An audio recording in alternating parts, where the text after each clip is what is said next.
The Bible kicks off with this amazing story in Genesis 1 that tells us we were all of us created in the image of God. But what does it mean to be created in the likeness of God?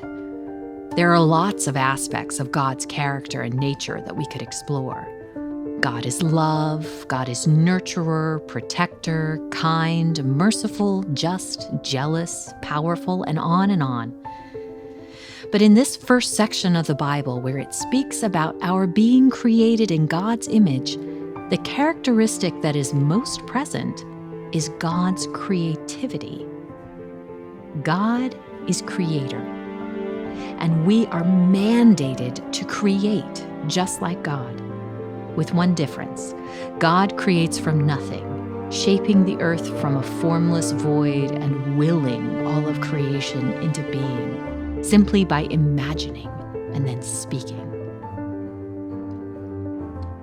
We, on the other hand, are given the task of taking all that God has created, the raw materials, and making something of it.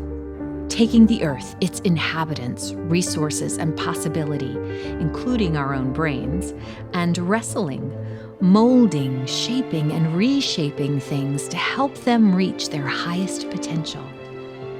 It's like God creates this amazing Play-Doh, Lincoln Log, Lego hybrid, puts it down in front of us and says with a huge smile, "Okay, see what you can do with that."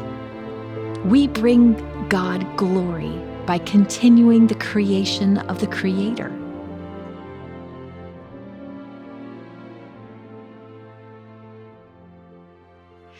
There's a book by Nancy Pearcey called Total Truth. And in it, she describes Genesis 1, 26-31. In Genesis, she writes, God gives us what we might call the first job description. Be fruitful and multiply, which means to develop the social world, build families, churches, schools, cities, governments, laws.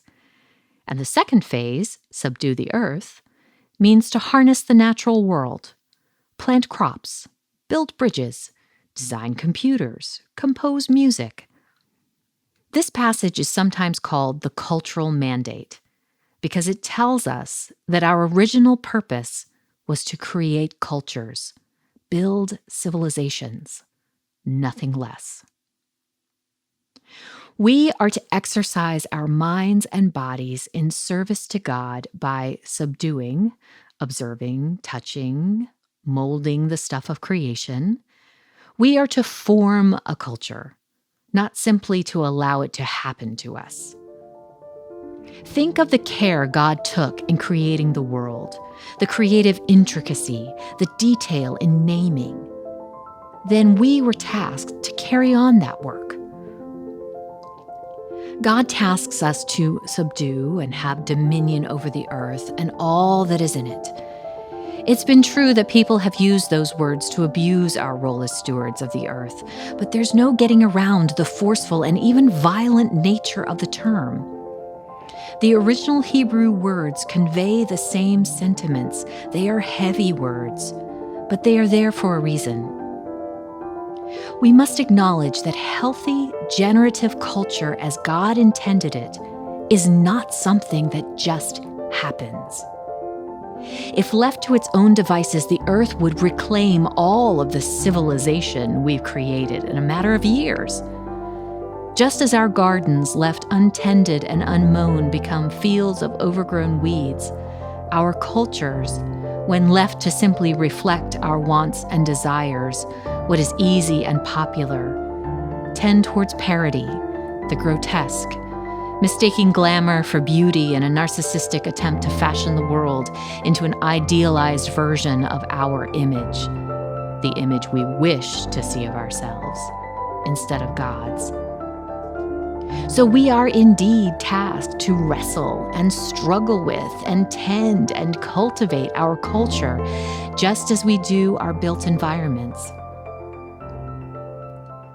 We need to be more conscious of our responsibility to curate and create culture, not only in our churches, but in our world. Without conscious attention, we are left with a serious deficit of artistic and creative practitioners in our faith communities, leaving us ill-equipped to take on the task of culture making. If we as churches took seriously enough the culture part of the cultural mandate, we would see our role as one which takes very seriously the responsibility to nurture and create space for creativity. We would encourage, train, and theologically educate upcoming artists for work in the world, not just the church.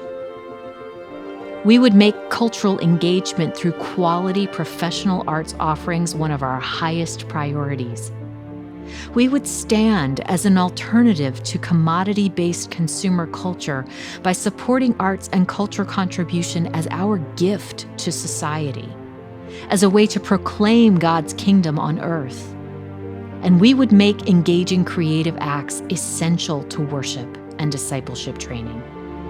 Cultural and artistic engagement is not just about creating outlets for artistic people, though it is part of the mandate to provide them opportunities as skilled workers. It's not just about providing safe alternatives for our children to watch and to listen to, and it's not just about the things we enjoy in our spare time.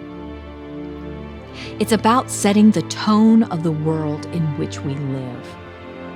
It's about utilizing what Deborah Haynes calls the real power of art, the power to name, to criticize, to heal, and ultimately to change consciousness. It's about learning to critique intelligently and with grace what is wrong with the present. It's about imagining and expressing multiple possibilities for the future. It's about helping others open their eyes to see God at work in the world, even where nothing spiritual was intended. It's about finding useful systems for ethical navigation by embracing principles of improvisation, rehearsal, and play. It's about vibrant faith leading to immediate and real experiences of God that spill out into action. It's about finding ways to remain faithful in a changing world by engaging our imagination, creativity, and artistry to renew, to make truths of the Bible and the rituals of our faith honest in our current context, not simply an imitation of what has gone before. It's the difference between mimicking old forms and passing on meaning. It's about creating the culture of God's kingdom in this world, today, as much as it is up to us.